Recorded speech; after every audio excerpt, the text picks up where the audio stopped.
Hello, everybody, Hello. and welcome to the Macaw Podcast Universe. The podcast that exists to prove people wrong when they say sequels are never better than the originals. That is why we're here. And we have been smack dab in the middle of Star Wars. We got through all of George Lucas, but we thought, let's take a breather before we dive into the Disney part, and let's go across the pond and watch an international film. Go back to, one of our popular series was the Ip Man series. So maybe let's do something in the martial arts again. Yeah.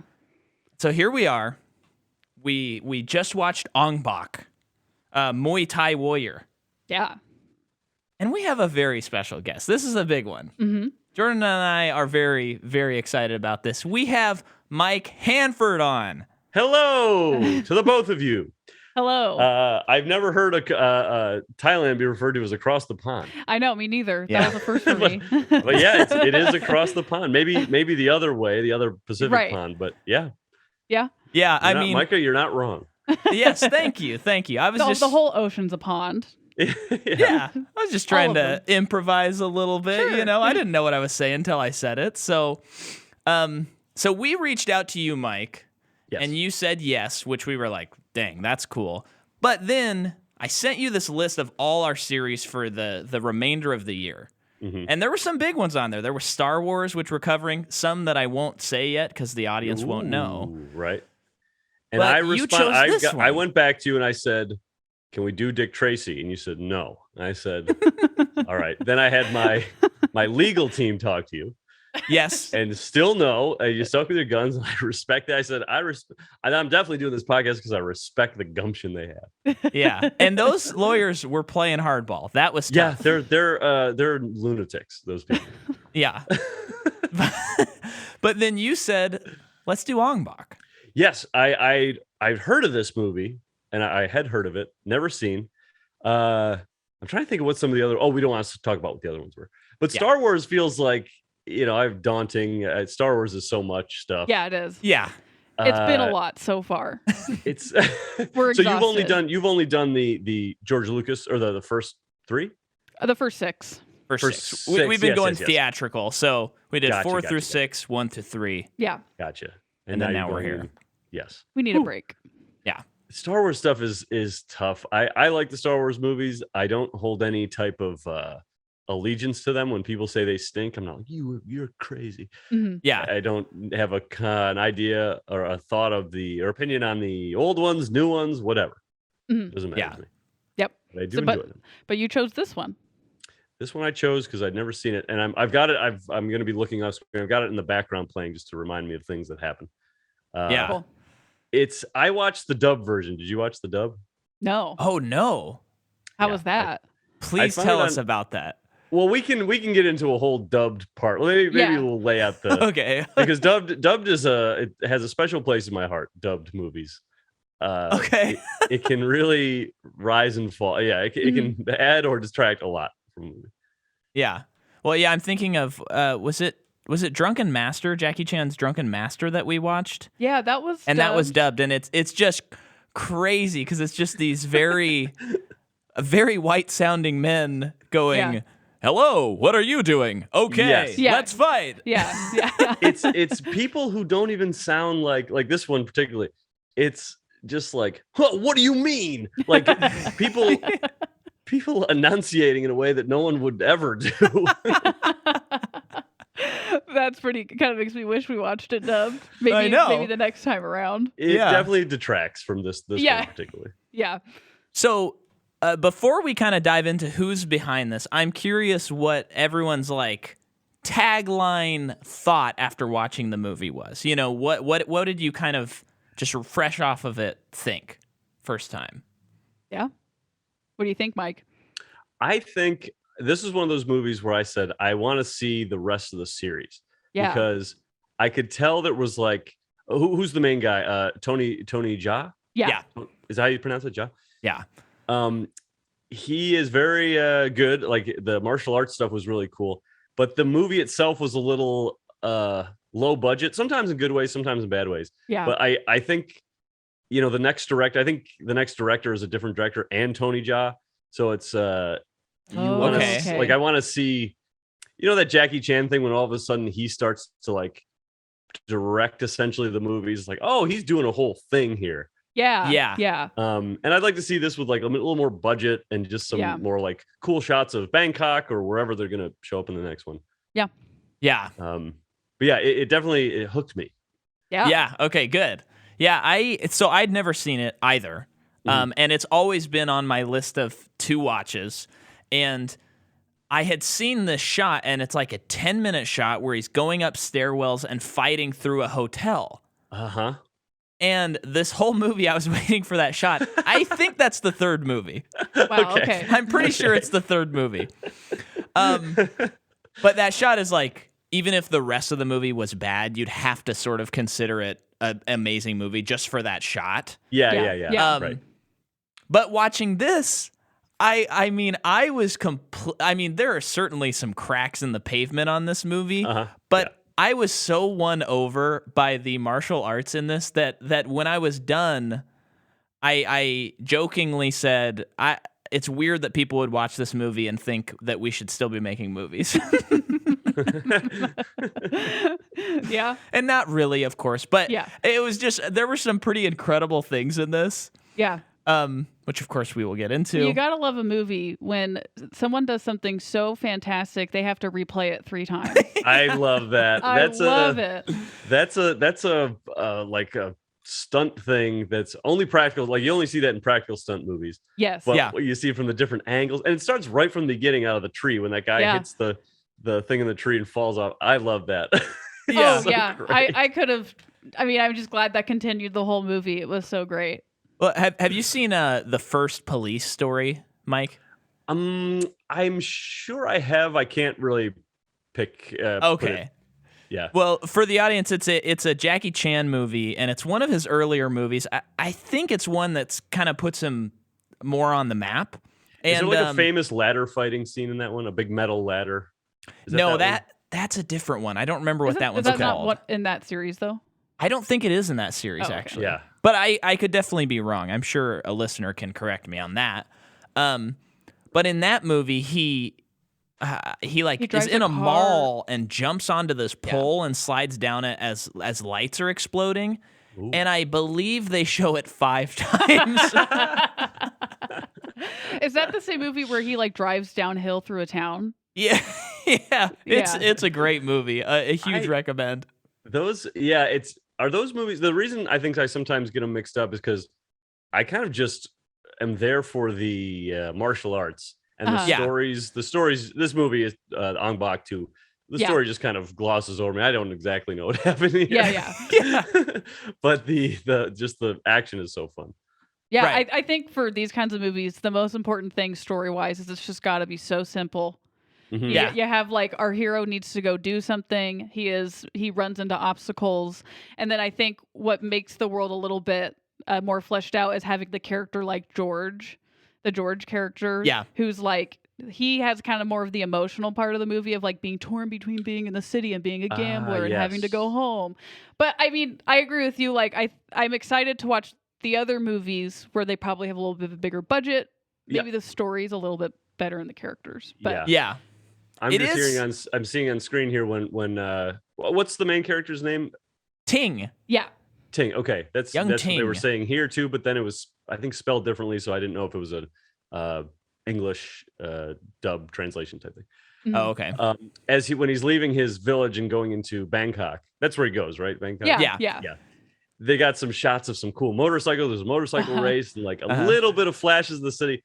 But I would imagine in the second and third movie, fourth movie too, or they just go to 3? 3 total. I would imagine there's like the cities or wherever the setting is going to be a better, little more like be a star a little bit. Yes. Yeah, probably. Yeah. It definitely has that feel of shoestring and kind of run and gun, but also at the same time you're seeing these stunts that are impossible to just go, oh, let's just set up a shot here. Yeah. You know? Yeah. But a lot of the more personal moments and moments that don't involve action are probably like, okay, we have the afternoon, we got to get through the scene and move on to the next. Like we got to go. That's a good point. We have a pleasant afternoon. Yeah. But let's talk about the people behind this. It is directed by Prachia Pinkiwa, and he has done The Protector, which is another Tony Jaa movie. And he's... Oh, yeah, he did both Protector movies. So there's 2 Protector movies. Okay. So that's cool. It's written by him as well as Panna Riti Krai, who wrote all the Ong-Bak movies. Cool. And Sufachai Zavampanpan. Yes, Sufachai Zavampanpan is another one of the writers. The cinematography is by Natawat Kitikin. And the music is by Atomix Clubbing Studio. Oh, the music in this movie kind of at a lot of points sounded almost like stock music. Like it was just like it was on a loop because the fight scenes were so long. Well, music specifically during the chase with all the little kind of cart things was so. It was like It was very very odd choice, synthesizer choice. Well, what's even weirder is as I'm about to detail, the movie comes out in Thailand, and then I want to say he's French. I think Luc Besson, the director Luc Besson, he distributes this movie. Oh, okay. With his company, which was that crazy logo where the woman is like coming out of the water. Oh, okay. Yeah. That was strange. And they rescore the movie. Oh. So, and then in the UK, they rescore the movie as well. So there are 3 different scores to this movie. Oh, weird. So what we watched last night, was that the original? I don't think so, but I really don't. I mean, I was looking around and stuff, and the movie is, I mean, I think it's a very popular movie, but I think it's still a little under the cusp. It's not like a Blade Runner thing where there's all the details of every single release. And Right. This is a little more out there. It definitely had a thing where I looked it up. It said it was from 2003. I went on, it was on Tubi for free. Or no, it was on Amazon, I think, for free, but that said 2005. So I went with the 2003, which it could have been a different dub. And then, it's a weird... One of them, maybe it wasn't Amazon. One of them had a different... It was either 2005 or 3, so I'm not sure. Interesting. Yeah, it's because it came out in 2003, for sure. In Thailand. Yes. Yeah, so that's maybe like the international release. Yeah. Maybe, or English release. Mm-hmm. But speaking of, it did come out theatrically January 21st, 2003. It has a $1.1 million budget. Wow. Ding, ding, ding. You're nailing it with the low budget there. Mm-hmm. Which I guess must have just been all stunt work. Yeah. Yeah. I don't know how you could do this movie for $1 million. Yeah. But it is just a lot of fighting and running down alleys. And like the cart scene, I don't imagine those are expensive. They don't look expensive. I thought the same thing, because if they were going to do that with cars, it would be very expensive. Yeah. But it's those little 3-wheeled carts. And then I thought, like, that's even cooler because I don't see those things a lot. Yeah. And you can do more things with flipping in and out of them, more realistically. I thought that was cool. Yeah. How about the one part where for some reason, it was kind of the physics didn't work, but one of the carts was flipping upside down in the air, and then something blew up under it. That was so cool. Like and 4 cars were like piled up. And I was like, I had to kind of look at it, and I was a little desensitized. And I was like, oh, wait, that's real. It's a real stunt. Yeah. So that's kind of neat. Well, yeah, the big, like, if you look this movie up on Letterboxd, like the tagline, it just says like something to the effect of no wire work, no CGI, all real stunts. And then it describes the movie. There was a CGI shot of a quarter flying in the air. I noticed that. But other than that. Yes, an American quarter. I wonder if that was like a later dub or a later ad. I bet Luc Besson thought we really need an American quarter. Yeah. We need to see George in this movie. That's weird. But funny how stuff like that works. Like what you see, it's like, oh yeah, that was because they wanted to make it appropriate for Americans because it's from out of town. Yeah. Somebody just told me this recently. Jeff Dutton was just telling me the reason a lot of movies, especially Marvel movies, are so long nowadays is because longer movies play better in foreign markets for whatever reason. Oh, really? Really? So that's like, they're not really working with or care about the American audience because they know the American audience is going to go because everyone loves Marvel. But for some reason, in some countries, it's just longer is better. So those are the places that do better with longer movies. Oh, that's really interesting. Kind of want it to get cut down a little bit. It's just so long anymore, but that's really interesting. Well, by the time this comes out, Doctor Strange will have come out, which is 2 hours and 7 minutes, I'm excited by that. Which is pretty awesome. Yeah. I think Sam Raimi's keeping it the old Spider-Man lengths. But I mean, the Spider-Man movie was really long and I loved it. So, yeah. Wait, is Doctor Strange a Sam Raimi movie? Yes, it is. Oh, I'm excited for that. I like out of the new. I don't keep up with the Marvel verse too much, but I like Doctor Strange for some reason. I think he's cool. The movie looks super good. Yeah, it looks crazy. It looks like so much wild stuff. Yeah. Movie with a lot of CGI, not like this movie. Right. Yes. Well, and bringing it back to this, what's crazy is no wire work. Yeah. That blows my mind. Yeah. So these people falling out of trees at the beginning of the movie are falling out of a tree. And you couldn't really see the padding the way you can in some movies where they fall and like the whole pad just kind of lifts the leaves up. Yeah. Yeah. No, it looked good. Ting got high when he was like jumping on people and stuff. That was pretty cool. Yeah. I did get maybe it was in like the second time he went to the fight club and the guy with the curly hair was fighting and I was like, that's not his hair, right? Yeah. And then they fight and then this other guy comes up with like even weirder hair. And I think that's when you said, Micah, like, oh, I remember that I read a thing where like there's a lot of crazy hair because of padding. Yeah. There's like a lot of wigs. Pumping it full of padding because he's doing all those elbow. Yeah. He did a lot of like top down. I noticed that. Like I had never seen movies like moves like that before. No. Well, and I think that speaks to something that's really awesome about this movie and reminds me of Ip Man. Have you seen the Ip Man movies? No, I did see that was one of the suggested ones when this was over. The first Ip Man IP, you're saying Ip? Yeah. The first and second, and then there's a spin-off movie called Master Z are fantastic. 3 and 4 are kind of take it or leave it. Okay.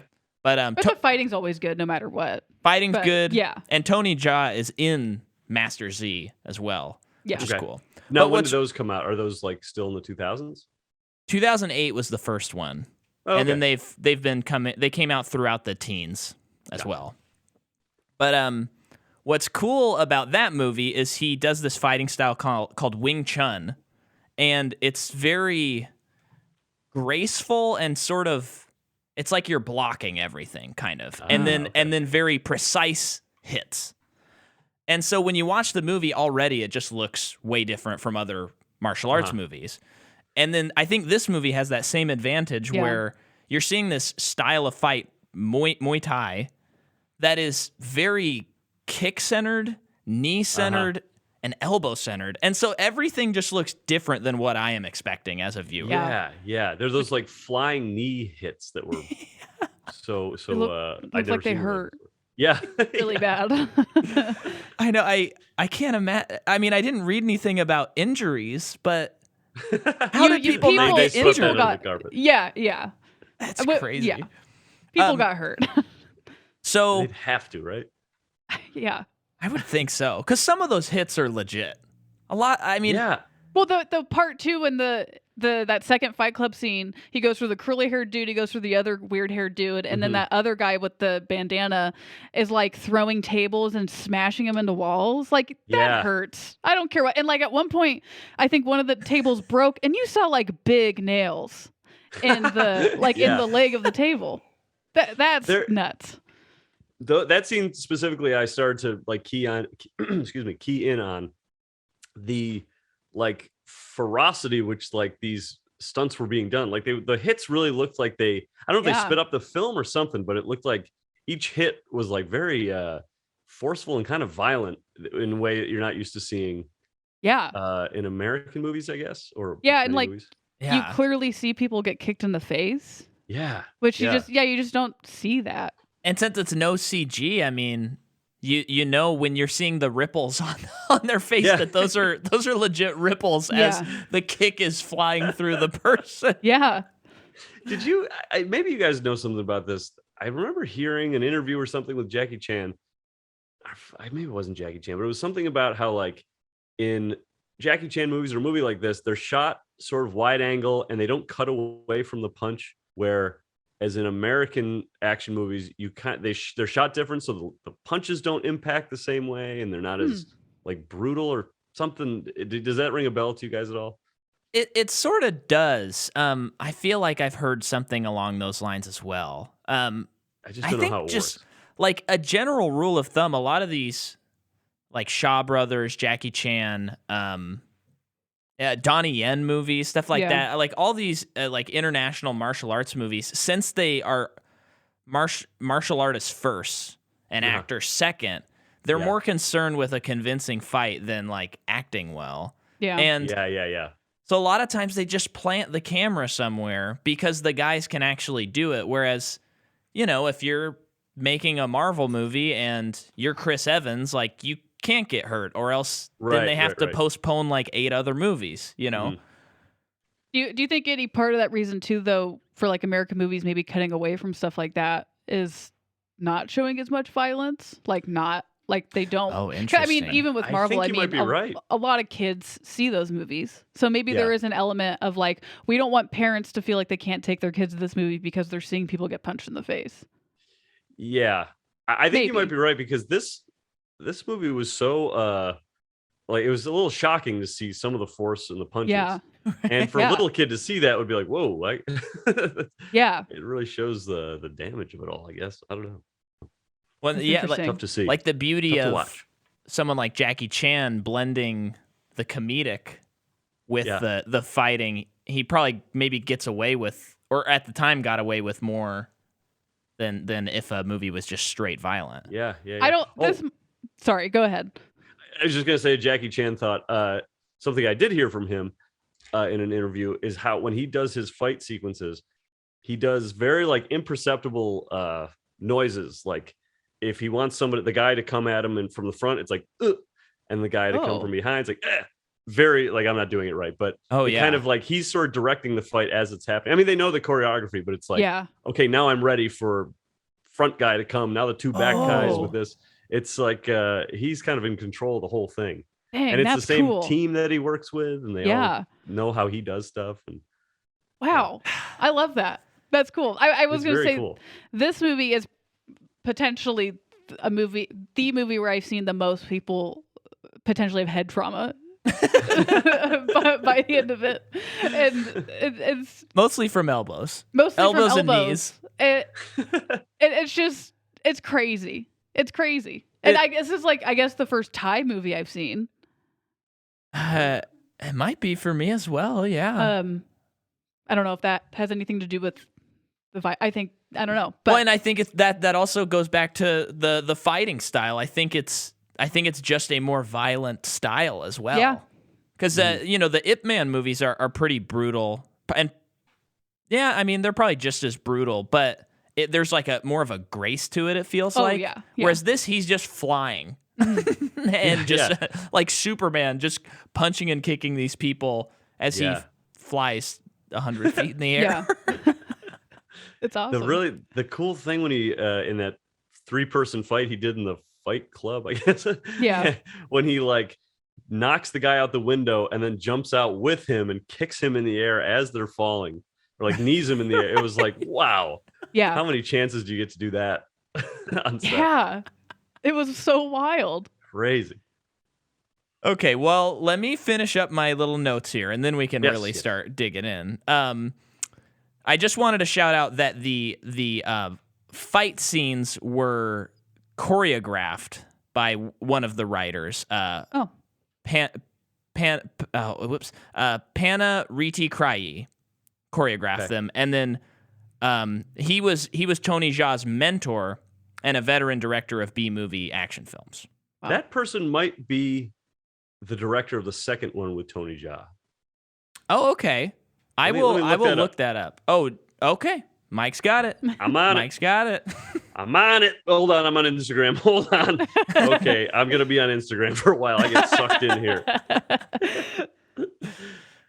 Okay. No, keep going. Keep going. I'll look this up.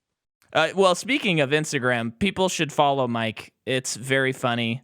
The college. Oh my gosh, now I'm forgetting the College name. Guys. College Guys videos are killing me. I just put another one out today. Yeah. Thank you.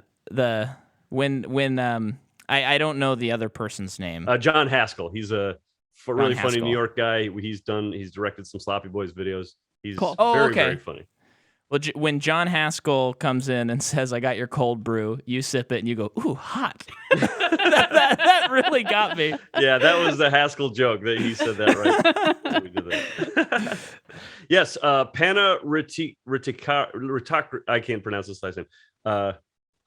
Yes, Panna Riti Krayi. Riti Krayi is the second director on Ong-Bak 2. Nice. Oh, okay, great. Bet that's gonna be even crazier. Yeah. Okay. Hit us with your stuff, Jordan. Okay, I just need the listener to know that I looked up trying to understand how to pronounce Thai names, and it didn't make sense to me. So I am definitely not pronouncing these correctly. I think you did it pretty well, Micah. I did look them all up. I put them in a pronunciation thing. I think I should have said them out loud before I'm about to say them out loud for the first time. The first one's easy. Tony Jaa. Yeah. Which I think we purposely did not cover him on Furious 7 because we were saving him for this. Yes. So he's in Furious 7.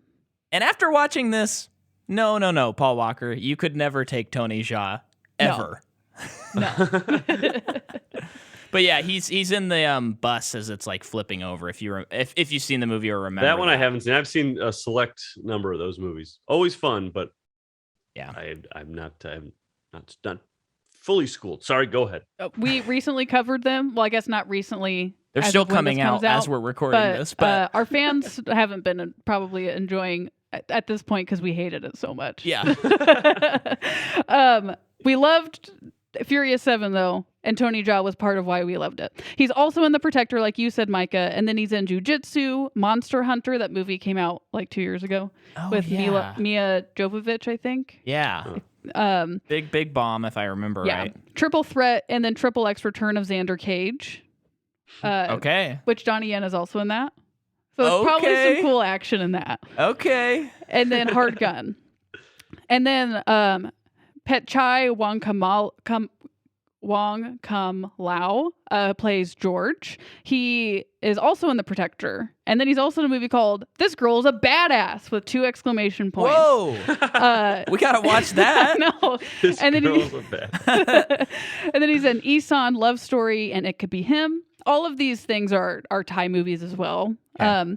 And then Pamwari Yadkamol, who plays the girl that I can't remember that character's name.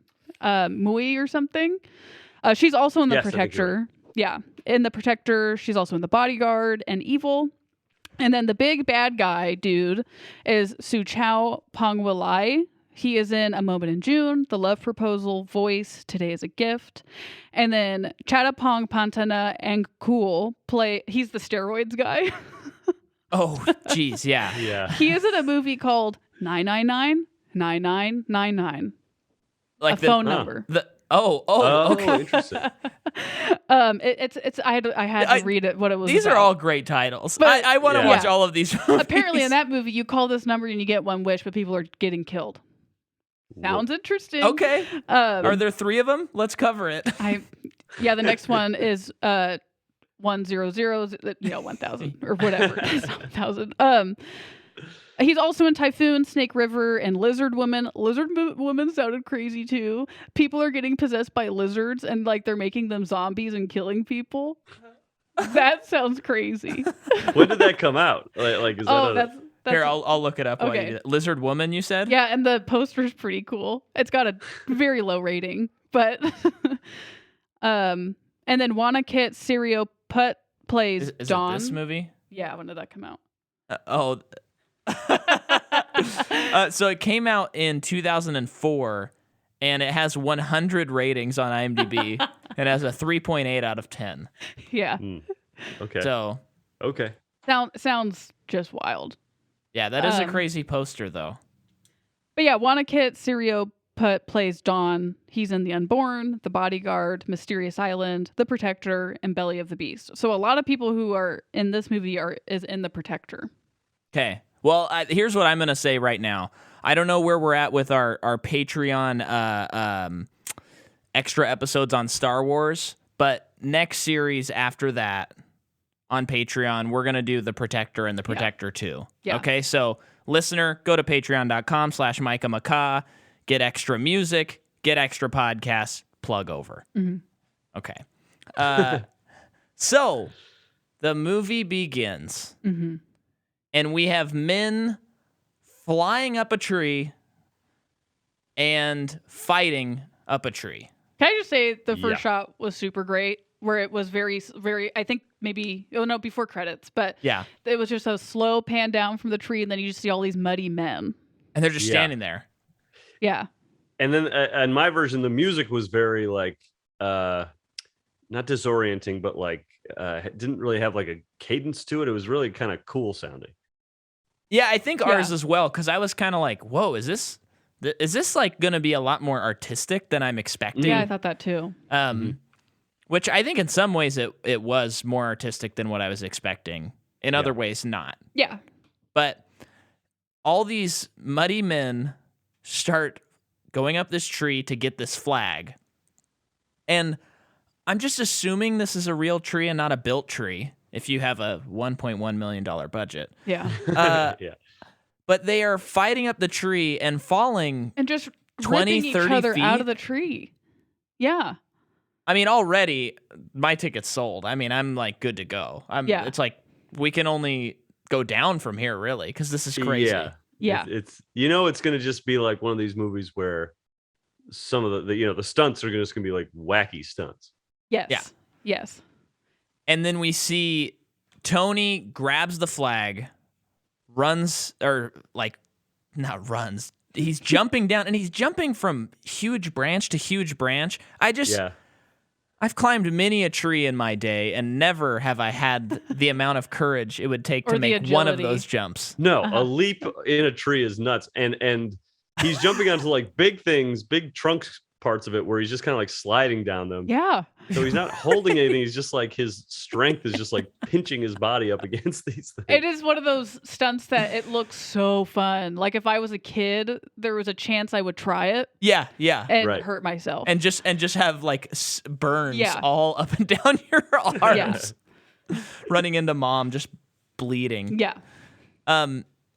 And so then we see that there's this village. Well, I just love that he has the flag, he gets on the ground, and it's a hard cut to a crowd of people that we had not previously seen. Yeah, I like that. Cheering. I like that there was something was going on that we didn't know. Yeah, like this is some kind of festival thing or an annual sport thing. I don't know. Mm-hmm. And so Tony wins. They come down and they're like, do they say that you're the Ong-Bak? Like you won the Ong-Bak celebration? I think Ong-Bak was the festival. And I think Ong-Bak is the statue. The statue, yes. The god. Yes. Yeah. Well, you know what? I actually have a note on this. Ong refers to the Buddha image of this village. Mm-hmm. Bak or Roy Bak means scar or mark from being cut by sharp weapons, knife or sword. The Buddha image has a mark on its face. So it does. I think that's why it's called Ong-Bak. Oh, okay. Interesting. Which, I did how it's could just there a be sequels? simple Google search on like if Ong-Bak is a real god. Oh yeah. And it just kept showing up the movie. Yeah. But I just don't know how Just kept showing the movie. That's yeah. like Ong-Bak 2 and 3, what they could as far as a story goes, what could they possibly the next movie they entail? steal Ong-Bak's arm, and then the third movie they steal Ong-Bak's nose, and they say I got your nose, and do the whole thumb trick. Yeah, the nose was there the whole time, but this whole movie happened because of it. So Then we get introduced to this army guy whose name is Don. He's an army guy?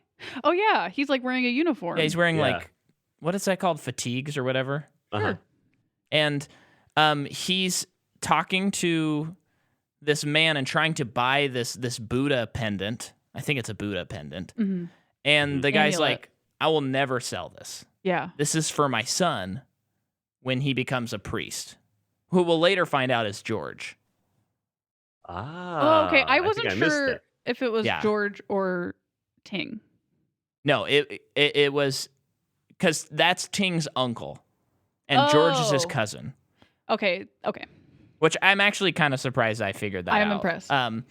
Because the some of the familial stuff doesn't make sense. Well, there's another older man who is his uncle Oh. who's drinking. Uh-oh. That's not that guy. I think they're both his uncle. Great. I'm going to assume. You Yeah. can have more than one uncle as far as last time I checked. He says that George is his cousin. Yeah.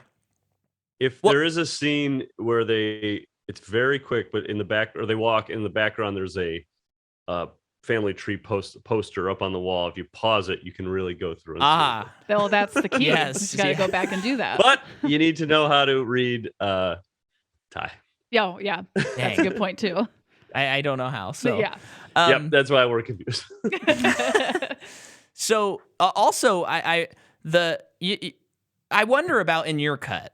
There was this woman later in the movie who was at maybe like a brothel or something like that, and I think it was Don. I mean, he shoves a bunch of heroin or that was just cocaine his in her mouth. apartment.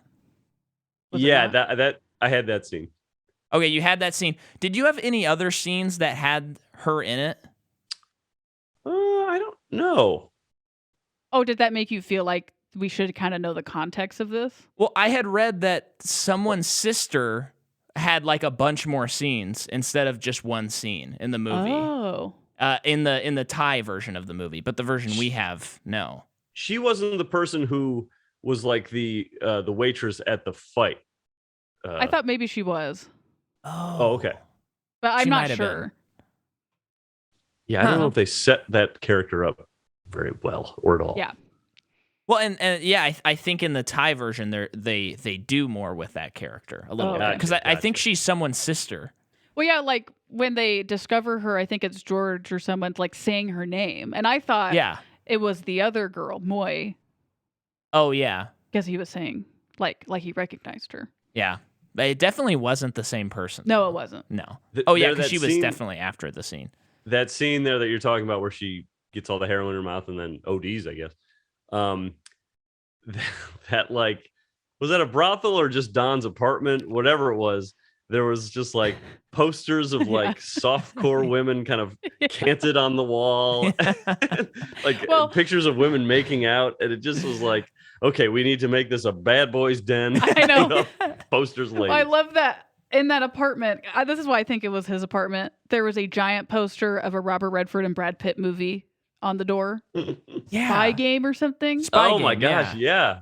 That's why I see think that, it but was his that's funny. apartment. And then I love pretty early on in the movie when we get to Bangkok, one of the bad guys, when we meet George, he's wearing a shirt that has Serpico's face on it. It's just Al Pacino. Right. It's like giant face. Yeah. And I thought that Which was I would funny. like that shirt. Yeah. I would really like that shirt. It's a statement for sure. That's pretty cool. It's not too deep of a cut, but it shows that you know what's up as far as movies go, you know? Yeah. Yeah. It sends a statement. Yeah. And it also sends a statement of justice. That you're not going to stand for corruption. Right. Oh, of course. Just as Serpico didn't. Which is ironic that he was wearing it. So maybe that was supposed to tip us off. There you I go. mean, even though we knew from the beginning he was no good. Well, there was also like apparently there's a reference to Luc Besson and Steven Spielberg in this movie, like a sign that says their names or something like that. Okay. Oh.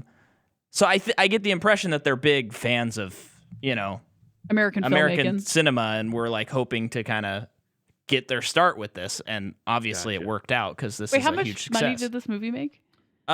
In Thailand or in the U.S. it made $4.5 million. Okay. And worldwide it made 24. Wow. Out of a $1 million That's budget, pretty I good. mean, Wow. doesn't get much better. Yeah, that's pretty good. So basically, this army guy steals the head. He can't get the amulet. He's taking the head. Yes, of the Ong-Bak. Uh-huh. And then they need a warrior to go and get the head back. Yep. And so Tony Jaa has this great scene where he's doing a bunch of poses. Mm-hmm. One of the poses, I believe, was meeting your friend. Really? And he did like some sort of weird... Anyway, that alone, again, every action element in this movie is like 10 out of 10 for me, and I love. So this is something that I thought was interesting, and I thought they were going to do more with. So he's doing those poses, and then like the head monk or guy is like, I taught you the ways of Muay Thai. Yeah. Is that what he says? And then he says, now I tell you never to use it. Right. And then he goes and uses it the whole movie. I know. I thought he would be conflicted, but he never Not is. really at all. He kind of quickly goes right into it. Yeah. And So I was curious if that's just kind of lost in the writing, or I don't know. his does He Ting's reluctantly character ever change in this movie? Like, I don't think he has a character arc, which No. is not necessarily bad. I think George is the character that needed to have the character arc. Yeah, Yeah. but he just sort of runs around and Takes care of business. does that. Yeah. That's all they need him for. He's the Yeah. warrior. Yeah. He got the Pretty, job pretty done. straightforward. So then the entire village like gives a bunch of money, and they take him to Thailand to track down No, this guy. Bangkok. They're in Thailand. Oh yeah, that's right. Where's the movie at for you right now? I just paused it. They're doing the sort of run through the market, and Cool. Oh yeah. Ting is like on top of the table, and the guys are swiping at him with like 2x4s. Okay, we're almost caught up to the movie. Okay, so the villagers basically give some money, and they go, okay, go bring it back. He sets off. He goes and finds George, and Calls him Hum Lee, yeah, I think. kind of reminds him of his roots, and Mhm. he's like, no, dude, Mm-hmm. I don't know what you're talking about. Yeah. And then he immediately takes the money and gambles. Yeah, George kind of sucks. And not a good He's got guy. a lot to learn. He's got a lot to learn. George has lost his way. He has. Very much Yeah. so. And I thought kind of funny. A little bit later, I think this is after when he steals the money in this fight, but they're like in his apartment. Tony's sleeping. George is restless sleeping, gets up, is looking out at Bangkok, and a random gust of wind brings that letter from his father back to him. Oh, I must Yeah. have taken a note. I did not see It that. bumps into his foot, and he picks Yeah. it up and reads it. Yeah. I just thought that was funny. Okay, so And it was kismet. It just he really needed to read it again and do Yeah. the right thing. oh, that's so funny. Now the next like sequence is the first Fight Club scene, right? Yeah. Mhm. Is this when he fights Weird Al? No. No, not yet. Not yet. Who does he? We just kind of. I don't even think he fights in that one. He just like- is watching. I think he does fight though, and it's like a one punch KO, or he like one kick. He does Yeah. that kick, and the guy goes like, yes, like right in the chest, and he like falls him done. right backwards. And it's like a full on. It's not even knee. He kicks him with his thigh. Yeah, Yeah. and it's a wide shot too, and the guy just like goes right down on the ground. He Yeah. takes it. It's brutal. I mean, I'm sure he has a bunch of padding on his chest, Uh-huh. and then the floor is padded to some degree, but still, That so hurts. he's flying through the air and he kicks you Mhm. with his thigh. I've never seen that before. No. Unbelievable. And then is this when they start chasing him? This is now that's where I am at, and they're chasing him through sort of the shops and the markets and stuff. And George is chasing with him. I think what happens after that fight scene is he gets his money back. He's trying to find Dawn, and then I feel like almost the next scene or two, George and Muay are gambling. Right. Well, he's the whatever that person, dealer. the dealer, and they're cheating. And then that Yes, other dude finds them in the alley with all the money, and that's when they start chasing them. Yeah. Yeah. You're And right. so, and this is all on me, but I have got to learn how to play these casino games because I know. anytime I'm watching a movie, like whether it's Casino Royale or this, I'm sitting there and she keeps saying 9, 9, 9, and I'm going, Yeah, I don't know what the Okay. rules were. I have no idea. Yeah. Yeah. I mean, I think they're playing blackjack, and I think there's something to do with 15. So I think she's getting to 15 each time, but I don't really know. I just know that Yeah, she's cheating. There's just something like they give it away that if she's getting this many 9s in a row, that's impossible. Yeah. And then she's cheating is yes, but I don't know how or why or what game they're playing. Yeah. Yeah. That I'm with you there in movies when there's card playing. Yeah. It's just like, man, I feel like such a kid. Like I never like, learned Dad, this. what does that mean? Yeah. Yeah. Also, the other one that this movie taught me as well is I've got to figure out what betting odds are. Yeah. Oh yeah. Do you know how betting odds work? I can't figure it out ever. Not really. Like when the two the money guys were talking about the fights, he's like, I'll take Ting for 2-1. Okay. Like 10 million for 2-1. Like if I was betting $10 million or whatever the currency was, I wouldn't just be, I'd be like, well, 2-1. What does that mean? Who's got the 2-1? Who do you Yeah. want? Yeah. Let's write this down. Yeah, and I can't tell if like 10-1 is better odds than 2-1, or like if it's further out.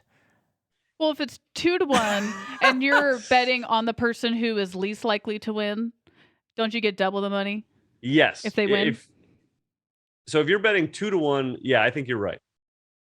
And So- that's why the guy who didn't have the voice modulator next to his throat, he was good with the 2-1 because his guy was less likely to win. Yes. And that's why he was so happy at the end, because he won a ton of money.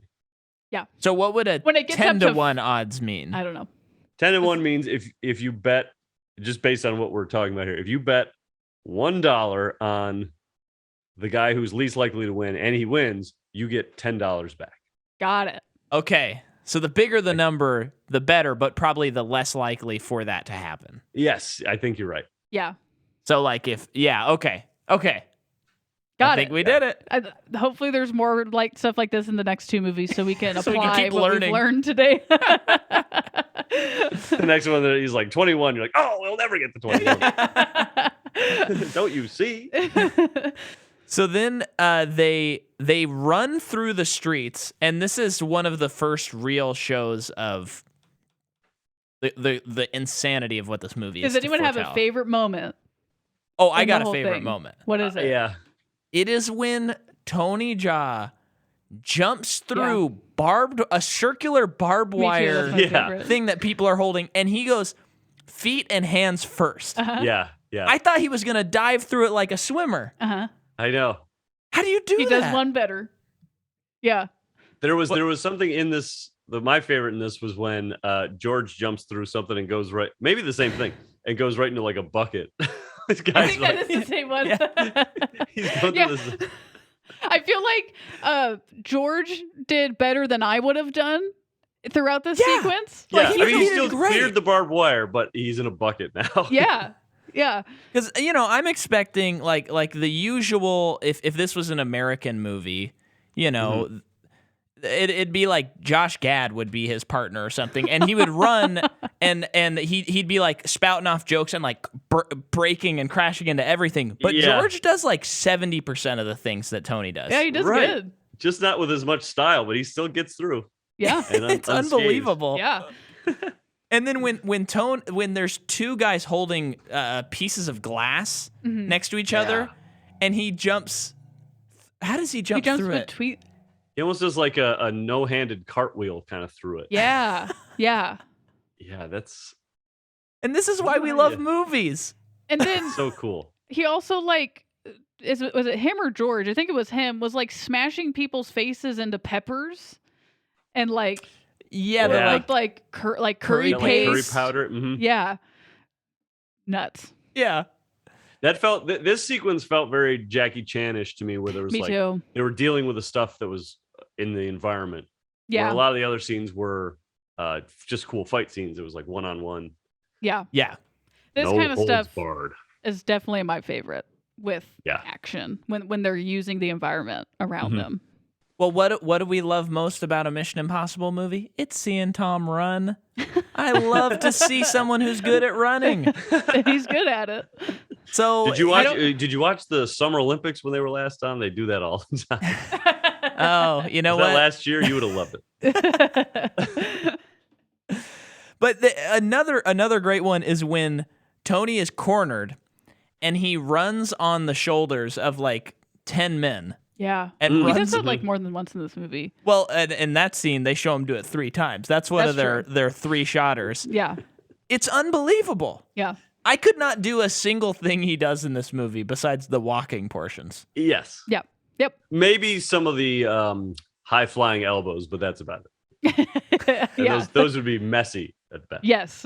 But I'd hit my funny bone and then I'd be out. You'd be out. I just unpause it. Now I'm watching the part with all the paste. He throws the peppers and because when I first saw that, I was like, oh, it's just kind of like a corn meal or something like that. I was like, oh no, this is probably like very spicy Thai food. Yeah. Well, and they do like cut. They show you very quickly like what it is, but it's written in Thai. Yeah. So Right. it's like it's red. I think it's red pepper. Yeah. And it's going in the eyes. Oh man. So then, he also jumps through a car, like the windows of a car. And he jumps over cars and slides under a car.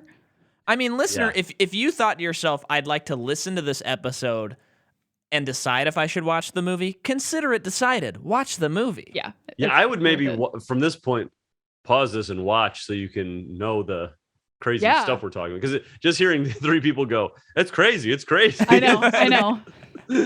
I know that's the only problem with covering action movies on this podcast. Yeah, we usually get to a big scene and we're like, "Well, it's action, you know." He wins. And the one guy's like, and the other guy's like, but it's really cool. Trust us. Trust us. He just jumped over a full car. Wow. Now he's sliding under a truck in a split. No, that's 2 shots on that. Yep. Yeah. Yep. Deservedly so. Yeah. I mean, gosh, we need some of that in our movies, you know? Mm-hmm. This is the way to do it. Have the movie going while you're doing this, just because there was so much crazy action that a lot of it just passed right by me. Like when he slid under that truck, I was like, yeah, okay, he's slid under the truck. Yeah. But as we're talking about it and seeing it, it's like, oh my gosh, that's very difficult. Yeah. Yeah. I mean, you may have cracked guesting on movie podcasts. Yep. You just got to throw it up and then you can always just reference it whenever you need to. Yep. So then they go to the ring, and this is where we have Hunk Weird Al. Oh, back at the Fight Club. Yeah. Who I don't know. So in the dubbed version, all he says is, come on. Yeah. Come on. I don't know if he did. That's all he was saying in subtitles. It was just subtitles. Come on. Like, what? And then he going kept on grabbing there? that one waitress. Yeah. And then was it him that like beat a guy to a pulp? Yeah. Yes, he was beating up somebody. He's like, you're going to kill him. Yeah. Wait, did they dub him? Because he was Australian and he was speaking English. Maybe not. Because that would be He's going to be very coming funny. up, so I'll unpause it when he comes up. But yeah, that's interesting. He was speaking in English in yours? Yeah. With an Australian. I mean, I think he is an Australian person, I would Right. assume. Okay. But That's interesting. I didn't notice it, but maybe we'll see. I mean, I'm stuck in a Tubi ad right now. 2 out of 5 for Good-RX. Hopefully Good-RX is a sponsor of this pod. yeah, they are now. Yes, they are. But yeah, so this guy is crazy looking. Like he's huge. Mm-hmm. Yeah. They could have cast him as the Hulk or something. Yeah. And basically once Only problem there, not green. Oh, yeah, you're right. Yeah. There's no way around that. That is a deal breaker. Yeah.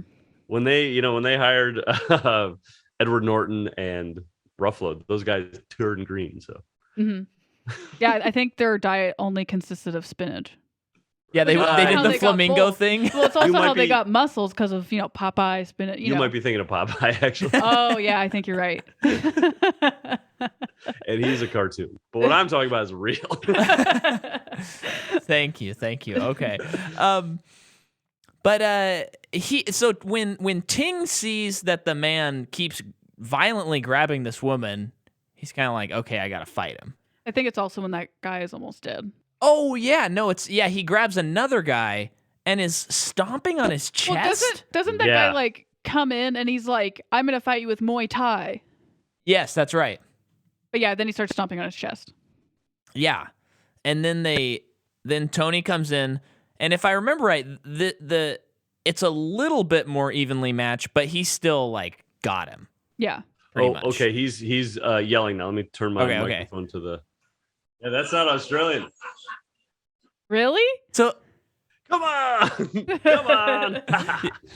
So it's English. It is dubbed.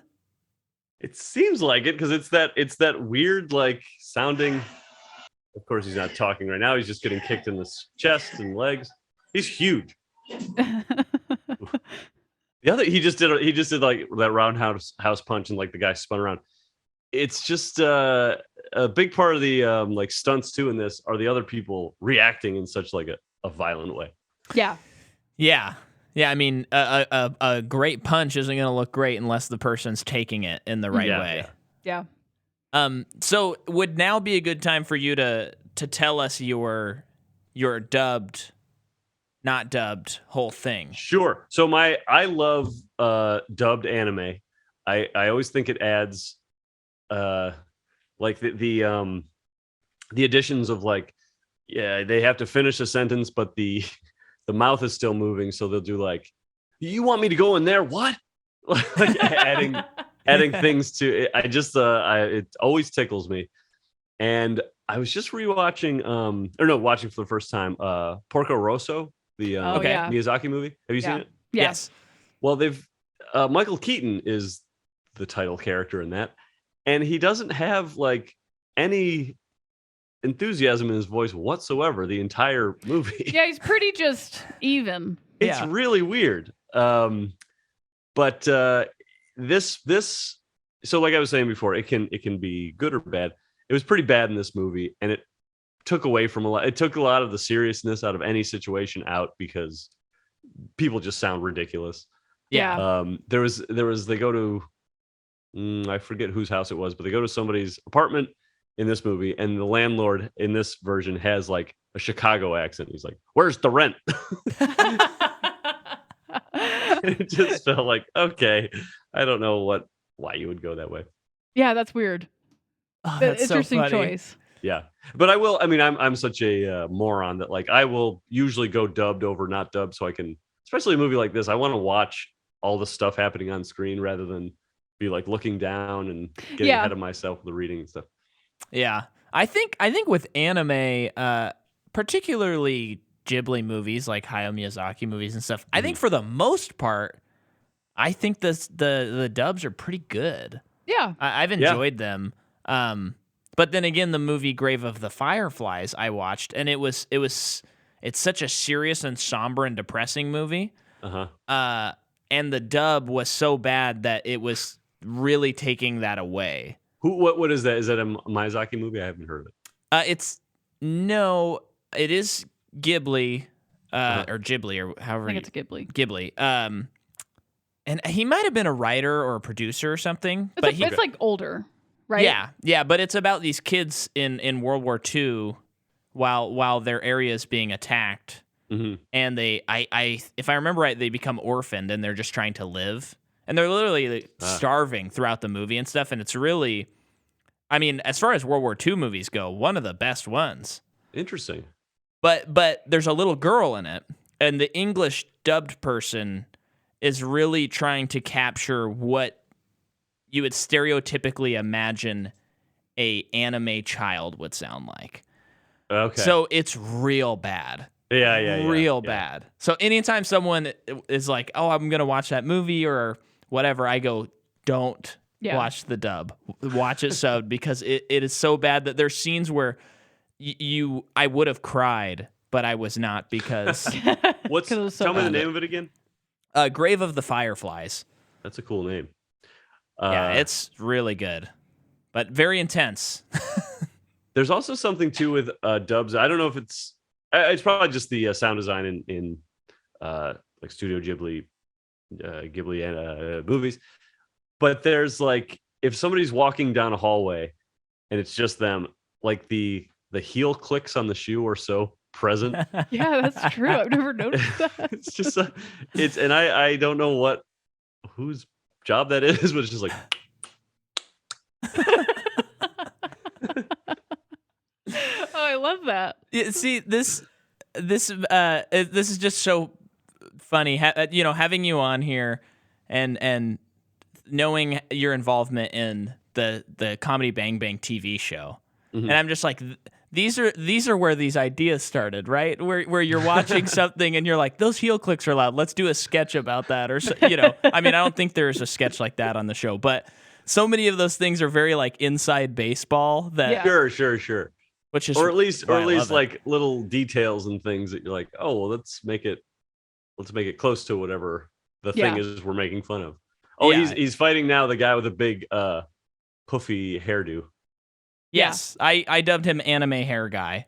Yeah, that's clearly a helmet. Yeah. He just got hit on the top of the head and his the hair moved down before the rest of his head. I think his outfit too, it's pretty clear he's wearing pads on the front. Oh, yeah. Because he's very like round or cylindrical. Well, and then once he takes him out, which is a little bit tougher, then there's like this guy who maybe is more aptly the Hulk, because he just starts like ripping apart this bar, and he's throwing tables and chairs, and he grabs like a live wire and he's trying to electrocute him. It very quickly turned into like, what is this guy fighting for? I thought we were fighting for money. I don't know. He jumps up on a table at one point and just like screaming. He does. Yeah. Oh boy. Yeah, I mean, some of that stuff is where like the cracks in the pavement of this movie show a little bit story wise, but it doesn't bother me because the movie's action is so high and good. Yeah. And I'm sure there are listeners who are sitting there, maybe cross-armed, and going, I listened to your Fast and Furious series, and you guys were so critical of that because you said the story was so bad. Yeah. And that is true, except for 5 and 7. But in my defense, the action of those movies never reaches the heights of the action in these movies. Yeah. Because I kind of think if your movie does one thing so good that it makes every other movie that does that thing not look good, then even the other parts kind of raise to me. Oh, yeah. A rising tide lifts all ships is kind of how I think of it. Yeah. And you want to see that like crazy like guy ripping the thing out of the wall. It doesn't make any ripping the live wire out of the wall. It doesn't make any sense, but it's like, yeah, he's behaving like a wild man. You want to see him do wild stuff. Yeah. Yeah. Like the fighting is so amped. You want to see the characters amped too. That's the guy where he jumps through the window with him, I think. Yeah. I believe so, yeah. And kicks him, right? Like you were saying, like while kicks he's him down. Yeah. He's now just they're throwing everything in the bar at each other. And it just, oh boy. Then the girl overdoses, which we already discussed. Uh-huh. But then, so then we have the like rickshaw taxi chase sequence. Yeah. Which that's really fun. It's really fun. It's very goofy, I thought, in a way that I enjoyed. Because they're kind of slow. They're a little bit slow. Yeah. Yeah. Like there's a scene where they're rounding a corner and it just kind of feels like, okay, they're going, 15, 20 miles an hour. Yet several of them still topple over. Yeah. And smashed right into the camera. Like the ones like slid right into it. Yeah. I don't know if they lost the camera in that, or what, but it almost felt like the in the first movie of the train coming towards the camera and everyone in the audience jumped out of the way. It felt like that a little bit. Well, that's why it went from a $1 million budget to a $1.1 million budget. Yeah. They had to buy a new camera. Yeah. You broke the lens. It was a $100,000 lens. Yeah, it was crazy. So this what I would love if either of you could answer this is I got a little confused because I thought that Tony was being chased because he was in front, but then they start chasing Don. No, I thought they were also always. Oh wait, yeah, maybe it's a little back and forth. Because I got confused because Tony was in the lead, and then the other guy's car caught up, and then Tony jumps onto it and is like fighting that guy now, and then they're able to like get that guy, but they were running away from him. Unless I'm just totally misremembering. No, here. I think they're chasing Don the whole time. Yeah, I think they're trying to get to Don. Let me speed up through here. Oh, here's this right in the camera. There we go. This has got to be good for the listeners who listen to me watch it. Recapping something they can't see that we already talked about. But this is the beauty of editing. I might not be able to figure this out because I'm speeding through so much of I it. feel like Don raced out of the building and George got one of those taxis and Tony jumped on it with him after him. That makes sense. I must have just lost something in the process. Yeah, it's still of here. it. Here he's Tony is still chasing Don. He's on top of the taxi. I thought that they were going to do a speed thing by jumping over an unfinished bridge. Yeah, right. That's what I thought too. And I was like, they're definitely not going fast enough, but I hope they make it anyway. And then he then just they slams on the stops. brake. Other ones come off and fall down. Yeah. Which is nuts what we keep talking about. These real things fall off of a real freeway and really break and smash apart. Mm-hmm. Yeah. I mean, It's getting to the part now where they fly off into the water. Yeah. And I think Tony just kind of lets him go. Yeah, I think he does. They grapple here for a second, and then Don gets away and just swims away. I think Tony gets distracted by all of the relics that he Yes. discovers in the water. Yeah. Maybe. And you know, it probably happens as he see it, and I think he's looking for Ong-Bak. yeah. Right. He's not he's found what he needs to find. Yeah. Which I like too, because he doesn't care who's around. It's just he's trying to get Ong-Bak back. Yeah. Yeah. This was a little confusing, though, as far as what is the bad guy's plan with submerging ancient relics in the water He's just hiding a them. stone's throw away from anyone's discovery? He's just hiding it. You see the I square. would never think to look down there unless I was chasing somebody. There's like a square. Yeah, blocked well, off, yeah, and I yeah. think he owns that water. I think that's what happens. You gotta wonder though. I don't know.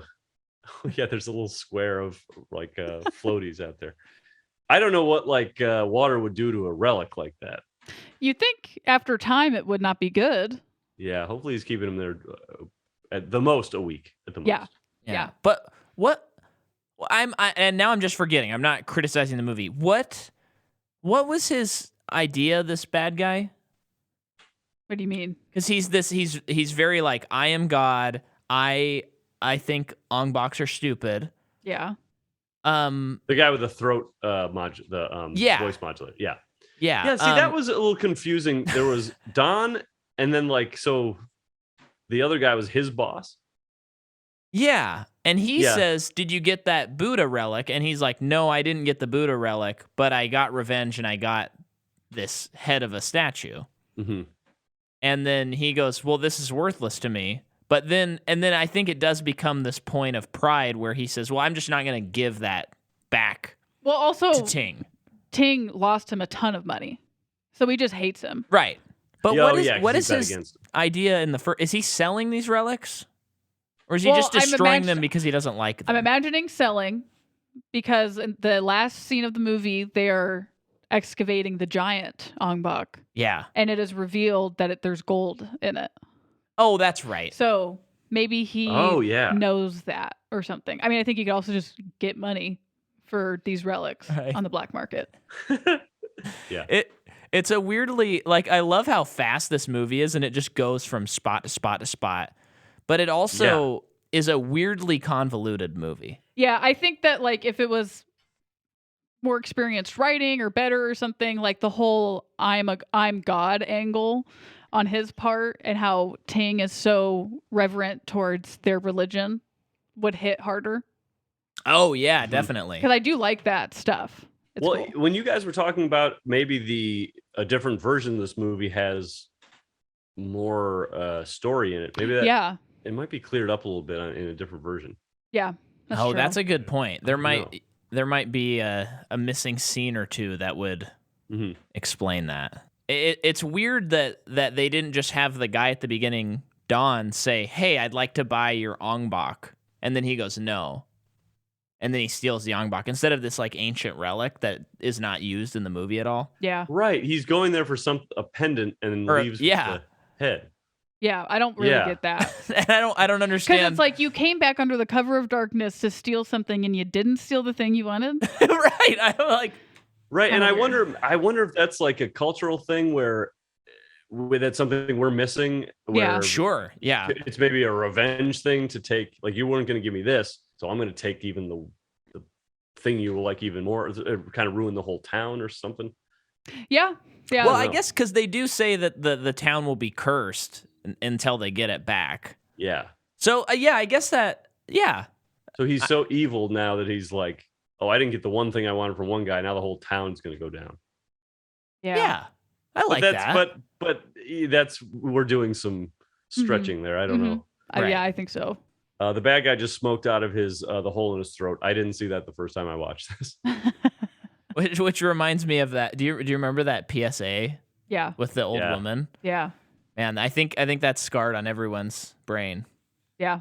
I remember that. Mm-hmm. Yeah. How does that work? Wouldn't it get infected all the time? Well, it's not always open. I think you have to keep it covered. Really? Do you get bacteria? That's what I would think, yeah. Yeah. He's always got a scarf on. Yeah. It's something I know nothing about, Yeah. He's wearing a scarf in a dingy, probably mold-filled fighting area. Yeah, right. Yeah, poorly ventilated. Yeah, wet walls. That place. It is He's sort fine. of a fun touch though, because I can't think of any movie where I've seen that. Where the bad guy that uses that? I think I've only seen the modular used in comedic senses. I don't think I've ever me seen too. a character that just has right. one. Yeah. Right.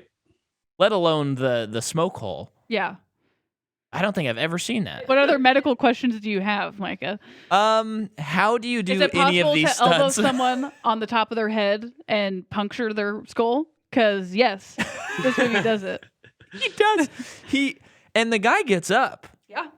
And he keeps gets up from fighting. that. Yeah. Oh, you're talking about the end when he Yeah. elbows him and the blood spurts out? Yeah. That looks like a blood packet, right? Not CGI? No. Yeah. Yeah. That would make sense. I think it's weird how conditioned we are about CG because I am actually I think curious. I just kind of was like, oh, maybe they threw that in. Right. But probably not. With that part of the movie, I kind of feel like that guy was wearing a whole like helmet because I just don't think that was his face. Yeah. During that part of the fight. Uh-huh. So maybe there was a lot to it Man. to make it safer. I hope that the other two movies are also in this camp of no CGI, Yeah. no wires. Mm-hmm. Because it really does make it unique. And we've said many times on this podcast, we are not anti-CGI. Yeah. But it's certainly nice to see something that explores the constraints of not using Well, it. it's just use it when it makes sense, like a flipping quarter. Just use it at the right times. Flipping quarter is a great time to use CGI. You can't get that on film. No. Have you ever tried filming a quarter? It flips too fast. That high fast. in the air? No way. Yeah. Yeah, so they like capture Ting and they're going to kill him. Well, he has that fight with that dude that takes steroids and then he loses. The rope Yeah, that's fight. where I'm at now. They just roped up. They got the ropes all over their hands. Yeah. And now they're fighting in a ring. Like, this seems a little more sanctioned. Yeah. That sounds painful. But and here's another plot thing. I do not remember catching that Ting was told to throw the fight. I don't think that George told him because George was talking to the bad guy and the bad guy's like, you got to do all this stuff for me. And then the camera kind of cuts. Not kind of. I don't think they tell him what he needs him to do. Okay. Because later in the movie, they keep saying he threw the fight, and it doesn't look like he threw the fight. It looks like he lost. No, and that's why I don't think he did. Okay.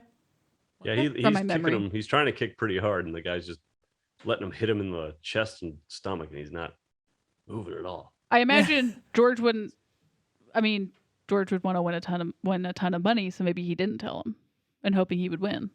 so he could get a ton of money. Okay. Also reading into it. What? Also just reading more into it. Yeah, I think it's a little weirdly unclear. It could also be stuff that was cut out. Yeah. Or translated weird. You never know, because sometimes translations are not the best. That's true. But I mean, it is, like you said, it is an action movie, so it's probably more likely that the writing is just a little weak. Yeah. than anything else. It's happened before. And it's going to happen again. But yeah, he loses. For also a 1.1, was it 1.1 million budget? Yeah. I'm sure there's a lot of things they just peeled away. Like, we don't have time to shoot that scene. Yeah. Not going to happen, but we can shoot this. We shot all the fighting scenes that we wanted, so that's what we're doing. Yeah. And then they get captured. They break out of the capture. I'm not really remembering anything specific about that. Well, they get captured, and he's going to give him the head because he threw the fight. The wooden box is empty. He's just toying with him. Yeah. And then he leaves, and he's like, kill him. But they fight their way out. And Tony Jaa fights a guy while his legs are on fire. He does do that. Yeah. I've never seen that before. And then he hops in a little kicks well. A man and in the face with his knee on fire. On fire, yeah. Uh-huh. I don't get that. I mean, come on. Crazy. This is why movies rule. I love it so much. And then he goes to the cave, and that's when I realize, okay, the hotel one shot must be a different movie. Yeah, there's not a hotel in this cave. Because I doubt they're going to do a sequence in this cave and then go to another location because it's ramping up. Yeah. But there was a little part of me that thought, what if he goes into the cave and it's a secret hotel? A very nice boutique hotel. Yeah. Only for bad guys. It's a John Wick tie-in. Did you guys see? Did you see John Wick? Did you see Everything Everywhere All at Once? Yeah, we saw it a couple days ago. It was. I am so floored by that movie. I love it so much. The thing at the end when she's walking up the stairs and kind of like helping everyone. Yeah. That walking up the stairs sequence lasted so long in a really funny way to me. Like just getting up steps took 15 minutes.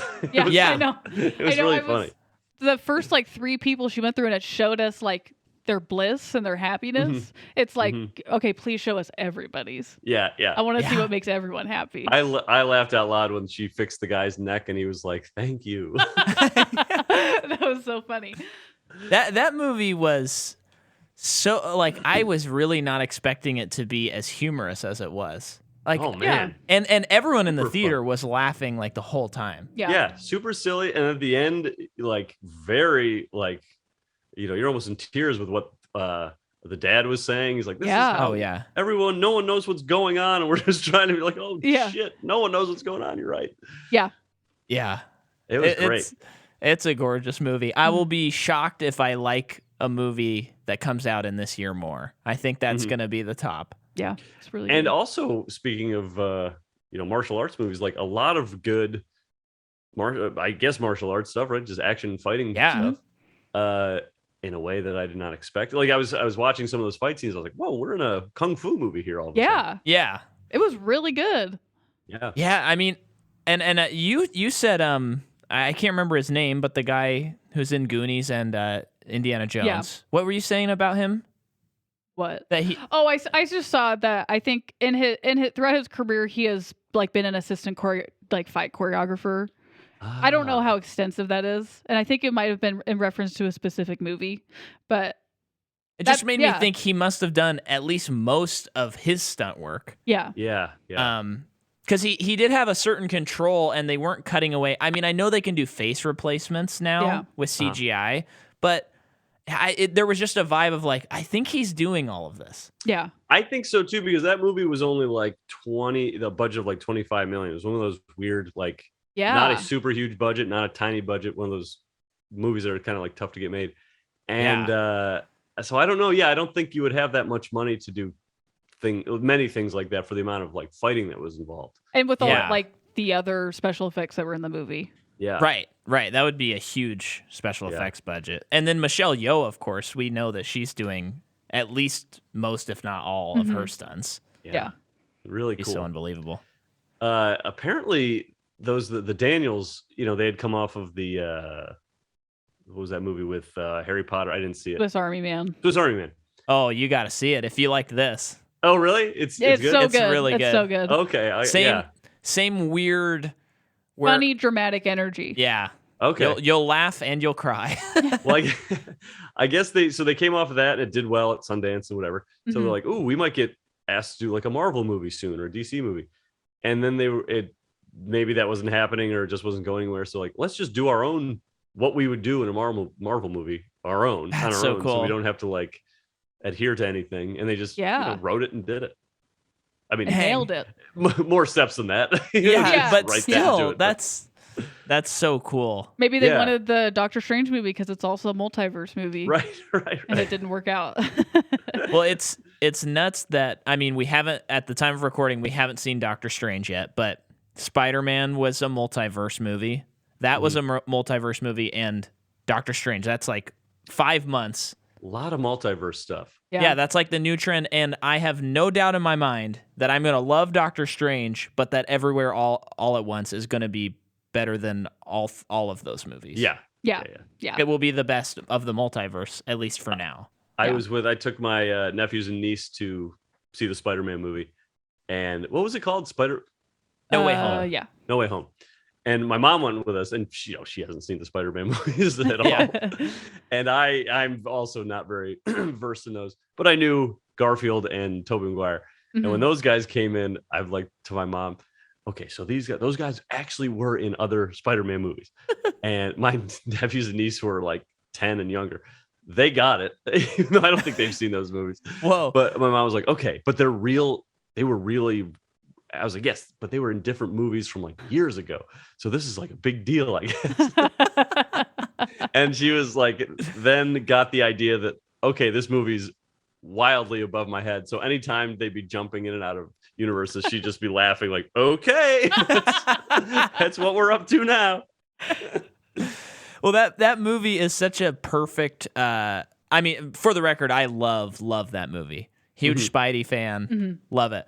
But Web Slinger, come on. Yeah.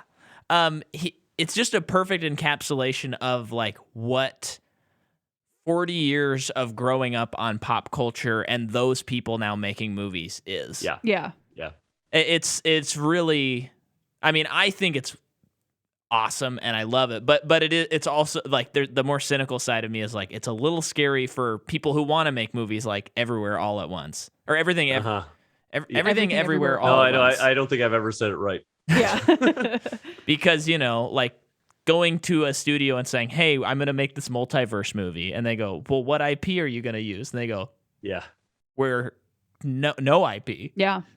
I think there's something, you were just saying like 40 years of pop culture stuff. I think there's something to like the reason there's so many, I'm sort of coming up with this as I'm saying it. So go along with me. Yeah, please. I think there is something to multiverse movies now because there's so much like we have 3 Spider-Mans, let's say, or you've got all types of different Batmans happening. And that stuff is so popular. And if you go online, you can change your avatar to anything you want and it can kind of live all different places. For instance, if I post a video like that college guys, I posted on Twitter, Facebook, or Twitter, Instagram, and TikTok. So it's like, so it exists in these 3 different planes. So I think everyone's brain is just in different. Whoa. We live in the real world. We live in internet world, Twitter world. There's just like not a need for it because we do it so often, but that's just sort of where people's brains are. Like maybe it's easier for us to swallow. Is a great point. I think, yeah. Right. It's not a wild idea to be like, oh, we have multiverses. You're like, okay, yeah. Sure. Yeah, because we have a semblance of that in our everyday lives. Dang, that is cool. I know, and I live in New York. I go to NYU all the time. Like, can you please let me teach a class here? Well, I mean, yeah, there's the class. Let me teach a film class, and they say, "What do you have?" And I tell them that, and they say, "You're in." Yeah, next semester you're in. Man, that's a really great point. But that's all I got. Well, because 20 years ago. If you make a multiverse movie, does it just bomb? Is it a thing where people are like, I have no idea what this is in a way? Right. Yeah. I think the whole thing, 20 years ago would have been like the Matrix. That's what I was thinking of. walked so these movies could run type of thing. Yeah. And then but that would be and that was enough of just like, whoa, that's weird. And I mean, the Matrix is like the beginning of the internet, so they're tapping into that, where we're all like, we're about to go into this technological world and we don't know what that means. Matrix comes out, boom. Yeah, I feel like so long ago too, before even like Matrix and stuff, I feel like the thing was time travel. Which is, we still make movies about time travel, and it's endlessly interesting. But now I feel like with like the multiverse is that next step, where it's like, we've covered that. We've tested theories through stories and everything. Let's do a multiverse one. That's it. Yeah, the time travel thing. That's interesting. I think someone could write a paper about all that. Well, I might need you in this class. You can co-teach me. Yeah, it's good. Well, and thinking, because I'm thinking of Back to the Future now. I mean, now we're off Ong-Bak for a second, but I'm thinking of Back to the Future, and that that whole movie is like nostalgia.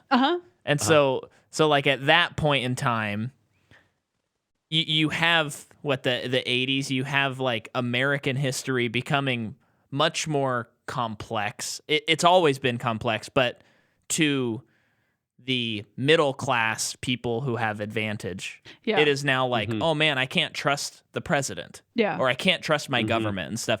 So then you have these movies where we're traveling back to the 50s when you could, at least for white Americans, where you're like, oh yeah, that's when it was good. Happy Days, that's when it was good. Right. Interesting. But now, so that was one phase. Then all these things, when you look at them now, it's interesting to think like, if Back to the Future had never come out and it comes out today, would it resonate in the same way? Yeah.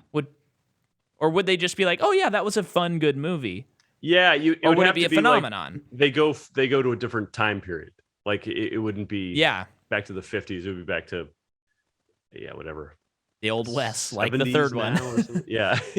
But back to Ong-Bak, unless there's anything else on that situation. I think we covered it all. We covered cinema. Cinema, with time travel and multiverse. Yeah, we're good on that. So let's get back to. So he's at the cave, and it's the final fight.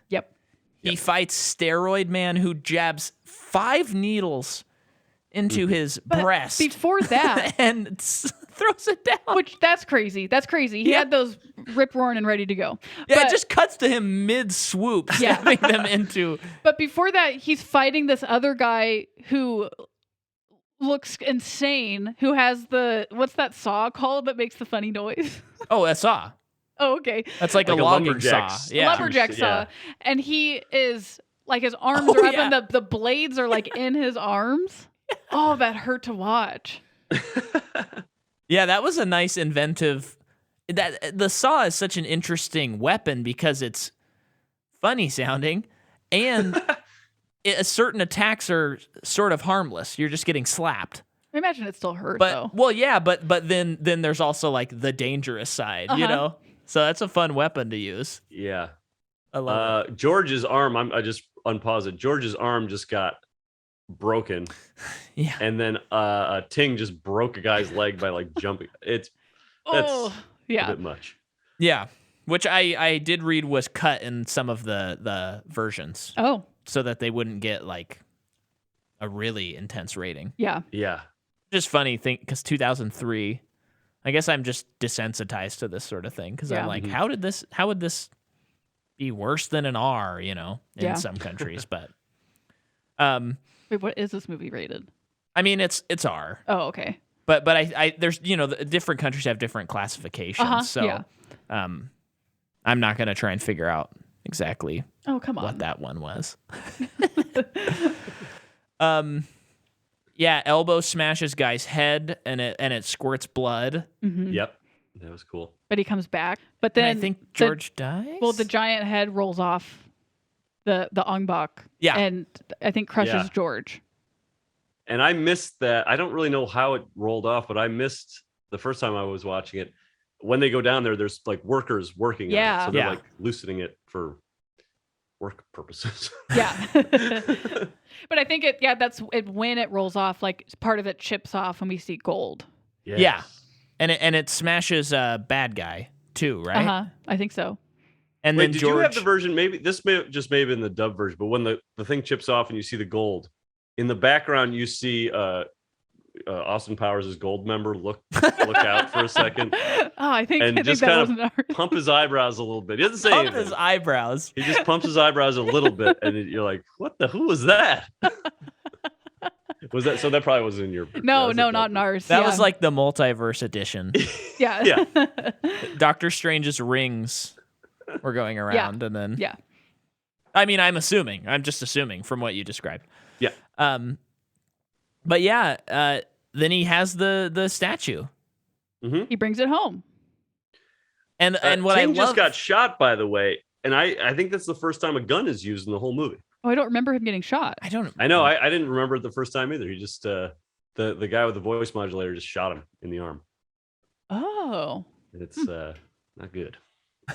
and George dies, George dies. Yep. George gets kind of, but he finds redemption, He does. and he because He say, tell my father I'm sorry I didn't become Yeah. a priest or a monk. Yeah. monk, yeah. And he tells the woman to go to school and study hard.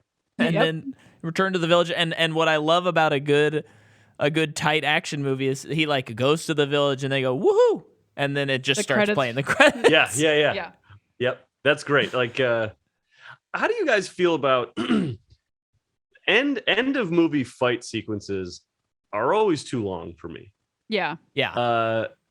Especially a movie like this where the story's not great and the acting, like I'm not too connected to any of these characters. Yeah. And they've done so much, like first and second act fighting is always great. And it's always a third act in action movies where I'm like, we don't need to do another like one-on-one fight scene. Is it in John Wick 1 there's not really a big bad end of battle thing? Well, in And you John didn't Wick really like 1, that? they have this great fight sequence with the cars jumping around and he's like spinning out and shooting Yeah, but people. then And then he does like a rain battle with the dad. Yeah. Fist fight. Yeah. And it's Yeah. like, I would say maybe like the worst fight in the series because it's just kind of Whatever. like you're saying, we just saw this amazing stuff and then like this old guy who clearly has no shot against John Wick and him are going to fight. Yeah. Which I think even the director has said, like, well, at a certain point, you just got to have the fist fight in the rain. Yeah. Yeah. But I do got wish there was some sort of solution to it because I'm even thinking of one of my favorite action movies, Mission Impossible Fallout. I think the movie's as close to perfection as action movies can get. Remind me, which one is that? Because That's the most recent one. Okay. Yeah, I like It has Henry Cavill in it.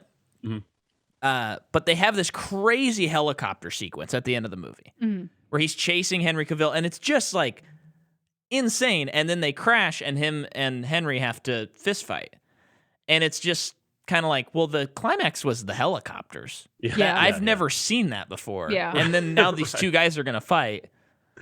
And we as the audience know he will succeed. Do you think that if there wasn't some big showdown scene in an action movie, you would feel like something was missing? But is that because we get it all the time? Yeah. I don't know. I'm trying to think of like when that is not done, and I can't think of anything. It probably has something to do with that, like that old movie adage. It's like wow them at the end, and everyone like you've got a good movie. Yeah. So it's like you have to have something big at the end, or else it's just kind of peters out. Yeah. But I'm thinking of, I mean, everywhere, everything, everywhere, all at once. Yeah. That movie, it has that scene where she's walking up the steps, and there's been a bunch of fighting, but then after that, the emotional, they make the ending not a action climax, but an emotional climax. Yeah. And so that movie didn't suffer from this problem. I didn't think. No. But with this kind of movie where it's just a straight up martial arts movie, what else are you going to do? Yeah. I think depending on the genre. Well, I think what maybe would fix it is you have to have something that is so wow that it's like you can't believe it. Yeah. And there can't be. Yeah, that's a tough one. Because I'm thinking of Police Story, the Jackie Chan movie again, and that scene where he's going down the lights. I just remember that scene was just like, this is crazy, and then the movie ended like 2 minutes later. Oh, really? Yeah. So it was like, we're gonna show them that insane stunt, and then we're getting out. Show it to them 5 times. Yeah, because and we're saving like the best stunt for last. So boom. But I don't remember if the rest of the movie had, that lull in the action or Right. Is that a particularly short movie? Do you remember? I think it's under 2 hours. So Yeah, this too. This is I think an hour and 45. Yeah, sure. which we love to see it. You'd Yeah. love to see that. It's so good. Especially after the prequels. The Star Wars prequels. Yeah.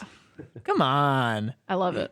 Come on. We're big Binks heads over here. Jar Jar Binks? Yeah. Not anymore. I'm a Babu Frick guy. When he showed up, when yeah. Babu Frick popped up, I said, "This is the new thing for me." Is that I the love that other little guy. Gungan? No. Who He's in Rise of Skywalker. It's that little thing that pops up. I love He's like the size of a Love loaf of that. bread, and he fixes people. Yes, He I love talks that in a funny character. way. Yeah, Yeah. I mean, a puppet's gonna win me over every time. Yeah. right. Every single time. Yeah. But yeah, I think we made it through the movie. I think so. Yeah, and it just the cast is rolling right now. Wow, They just got beautiful. back. Just And- as long as the movie. Wow. Yeah, I mean, that's about as good as it gets. That is Yeah. weird. Yeah. So, Mike, Yes. unless you got anything else to say, what do you got to plug? I've got to plug Ong-Bak. Go see it. go see it. No, I've got the Sloppy Boys. We do a Sloppy Boys podcast. If you don't know who we are, we're a rock and roll party band, and we've got a podcast that we do where we make cocktails and we talk about them. It's me and Jeff Dutton and Tim Kalpakis, and it's very fun. It comes out every week. We got a Patreon. And what else we're going on tour. We're doing a music, like the band side of it is doing a tour on the East Coast starting in early May. Look on our Instagram and Twitter for the dates and everything. Cool. But yeah, that's what's going on with me. You gotta, I mean, when you can, you gotta get to the West Coast. I know that's And we'll play a show with you. that is a plan. We just need to get it going, but that is the plan for before the end of the year ends. We're going to try to get there. Yeah. Great. Well, if you're coming through, we'll come see you. Mhm. Nice. What do we got? We got anything besides keep listening to our podcast, go to Patreon, all that jazz? When does this come out? I think this actually, I'll check. It comes out in a long time. We're so ahead of schedule. Ooh, that's nice. Well, I think. This comes out July 8th. Oh shoot! Well, I do have something. The tour will be done by then. Yeah. Oh, it will? Oh, no, I'm sorry. No, that's right. Well, go listen to your music. But the podcast will still be going. Yes, go Yeah. do it. Oh, Yes. yeah, the podcast too. Yeah. Yes. This is something that is coming out in April, but this happens so infrequently that I will say it for the podcast. I have a short story coming out on the podcast, Chilling Tales for Dark Nights, which Ooh. is they narrate scary Oh, cool. stories. I've had another one published there. I don't know. It was last year sometime. Don't remember the episode. But that comes out in April, so you're hearing it now and you're like, go back to the April episodes and listen. Yeah. Oh, nice. Yeah. Cool. And next week we'll be doing Ong-Bak 2. Yep. Thanks for listening, everybody. Bye. Bye, guys.